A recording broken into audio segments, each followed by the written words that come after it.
Si vous ne pouvez pas vous passer de nourriture, cela signifie que vous n'avez aucun contrôle sur votre vie sexuelle. C'est la vérité. Si vous ne pouvez pas réfréner votre appétit pour la nourriture, vous ne pourrez pas contrôler vos pulsions sexuelles. Mon frère, je veux supposer, d'après votre témoignage, que vous avez un don prophétique.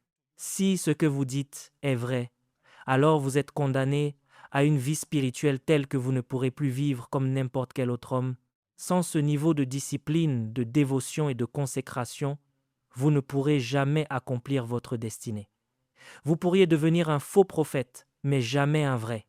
En Afrique, 64% des personnes se réclamant prophètes sont fausses, non pas parce qu'elles n'ont pas d'appel, mais par manque de consécration. Israël a été appelé par Dieu dans l'Exode, au chapitre 19, versets 5 et 6. Dieu voulait en faire une nation de prêtres, mais Israël a refusé de se consacrer et n'a pu accomplir ce destin.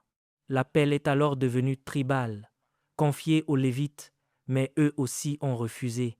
Finalement, seule la maison d'Aaron s'est consacrée et la prêtrise lui fut exclusivement réservée. Beaucoup sont appelés dans l'Église, mais peu deviennent ce qu'ils doivent être, car ils refusent l'épreuve du désert. On ne forme personne en ville. Personne ne devient grand chez McDonald's. Avez-vous déjà entendu parler de quelqu'un prophétisant dans un fast-food? Jésus lui-même, conduit par l'Esprit Saint, a décidé d'aller au désert. Quand irez-vous au désert? Prenez l'exemple d'une Mercedes-Benz. Avant qu'un moteur ne soit installé dans une voiture, il doit tourner 1000 heures sur un banc d'essai. S'il ne tient pas, il est mis au rebut. C'est le test d'assurance qualité. Lorsque Jésus a été tenté par le diable, c'était une tentation totale. Il a été exposé à un esprit, non à un humain, hors de toute régulation. Chaque faille sera exploitée. Votre incapacité à jeûner ou à sacrifier votre sommeil pour la prière deviendra votre perte le jour où un esprit viendra vous tester. Il vous éprouvera sur tous vos appétits, le sexe, le sommeil, la soif, la faim, et même vos yeux avec la pornographie. Il testera vos 9 centres, puis vos convoitises secrètes, vos fantasmes, votre avidité et votre attachement au dollar américain. C'est un esprit qui vous teste, pas un simple humain. Avant de continuer cette vidéo, juste pour rappeler que nous avons notre livre Les Généraux de Dieu qui est désormais disponible.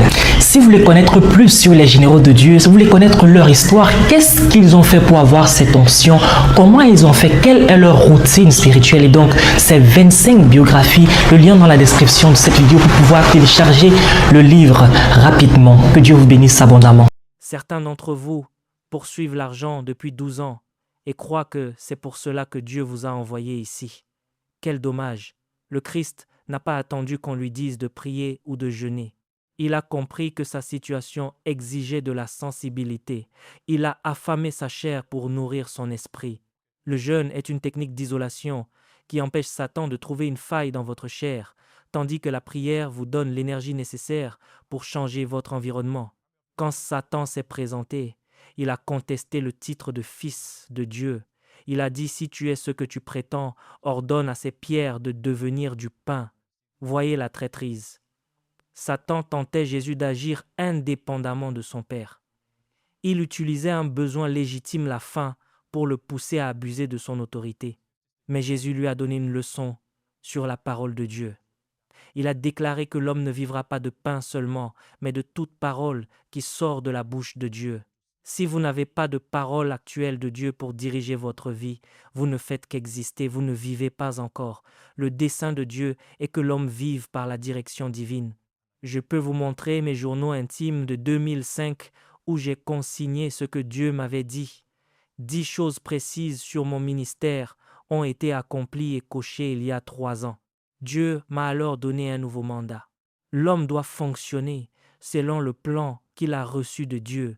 Quelle est la feuille de route que vous avez téléchargée et qui informe vos choix et vos actions aujourd'hui? 14 ans avant de venir en Amérique, lors d'une veillée de prière, Dieu m'a montré où je devais vivre. Il m'a montré une feuille d'érable blanche sur un fond rouge.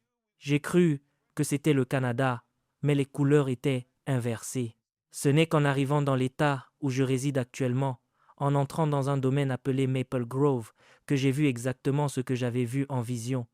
Ma destination était déterminée 14 ans avant mon arrivée. En restant là où Dieu m'a placé, je suis protégé.